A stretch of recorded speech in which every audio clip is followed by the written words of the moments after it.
চট্টগ্রামের মিরসরাইয়ে বাবার ছুরিকাঘাতে ছেলে খুন হওয়ার ঘটনায় অভিযুক্ত বাবা নূরের জামান ও তার দ্বিতীয় স্ত্রী আনোয়ারা বেগমকে গ্রেফতার করেছে র্যাব। সোমবার রাতে সিলেট নগরীর একটি বাস স্ট্যান্ডের সামনে থেকে তাদের গ্রেফতার করা হয়। গ্রেফতারের পর আসামিদের নিয়ে আসা হয় চট্টগ্রামের র্যাব ৭ কার্যালয়ে।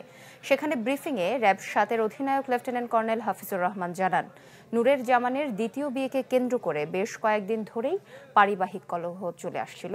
এর জেরেই গত ১০ সেপ্টেম্বর রাতে কথা কাটাকাটির এক পর্যায়ে বিশ্ববিদ্যালয় পড়ুয়া ছেলে শাহেদকে ছুরিকাঘাত করে পালিয়ে যান অভিযুক্ত। নূরের জামান ঘটনার দায় স্বীকার করেছেন বলে দাবি র্যাবের।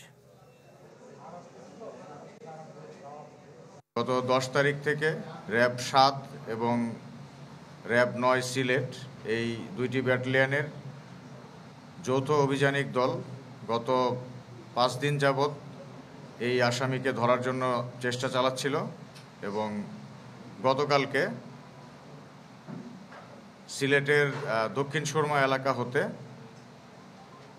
হত্যাকারী বাবা এবং তার দ্বিতীয় স্ত্রীকে র্যাব কর্তৃক গ্রেপ্তার করতে সক্ষম হয়।